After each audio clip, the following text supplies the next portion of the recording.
Assalamualaikum warahmatullahi wabarakatuh. Kembali lagi dengan saya Hasan Azumari Azra dengan NIM H0771211076. Pada kesempatan kali ini saya akan membawakan materi mengenai value proposition.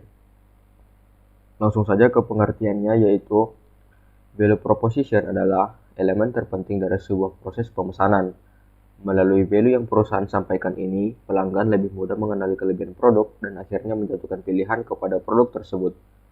Untuk mengoptimalkan konversi penjualan, perusahaan harus membuat value proposisi yang meyakinkan, sekaligus bisa mempertanggungjawabkan agar calon pelanggan tidak ragu dalam menggunakan produknya. Terdapat beberapa unsur value proposition. Yang pertama yaitu buyer persona, yang merupakan representasi atau gambaran dari pelanggan rata-rata yang kita miliki, yang bisa kita peroleh dari riset yang mendalam. Dengan mengenali mereka, akan mudah bagi kita untuk merumuskan customer value proposition. Selanjutnya yaitu pain, yaitu pengalaman negatif dan risiko yang calon pelanggan alami yang berkaitan dengan produk dan layanan serupa. Kita perlu mengenali bagaimana produk dan layanan yang kita berikan bisa mengurangi pain mereka.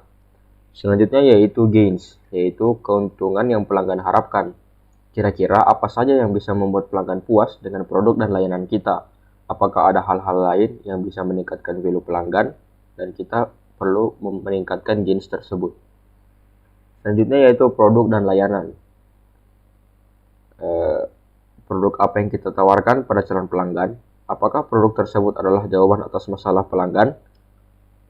Kita perlu memperhatikan hal itu agar dapat meningkatkan gains dan mengurangi pains. Selain itu, kita perlu mengenali juga fitur yang dimiliki oleh produk dan layanan kita, serta apa saja unique selling point yang dimiliki oleh produk kita. Selanjutnya yaitu penetapan harga. Strategi harga bisa mempengaruhi nilai penawaran Anda kepada pelanggan. Anda perlu memperhatikan apakah harga produk Anda terlalu tinggi atau bahkan terlalu rendah untuk segmen pasar yang kita bidik. Kita perlu menyesuaikan harga dengan produk segmen pasar dan tentu saja mengamati kompetitor dengan pasar yang sama. Dan yang terakhir yaitu value map, yang merupakan nilai dari produk yang kita tawarkan.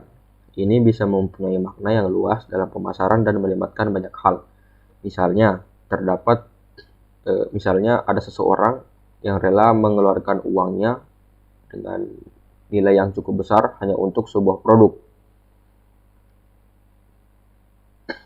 Padahal terdapat produk yang sama dengan harga yang berbeda, namun dengan merek yang berbeda juga. Mengapa hal itu bisa terjadi? Itu merupakan faktor dari value brand itu sendiri, karena kekuatan brand yang besar itu dapat mengalahkan brand yang lain walaupun produknya serupa. Selanjutnya yaitu manfaat dari value proposition. Yang pertama yaitu membaca perilaku konsumen agar lebih akurat. Identifikasi perilaku konsumen bukan tugas yang mudah karena melibatkan tantangan apa yang harus dilakukan supaya produk diterima konsumen dan apa yang bisa didapat jika tugas bisa diselesaikan.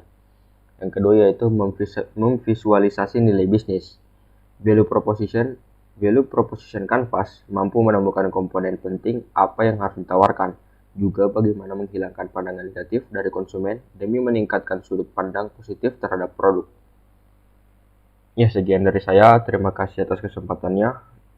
Mohon maaf apabila terdapat kesalahan kata. Terima kasih. Assalamualaikum warahmatullahi wabarakatuh.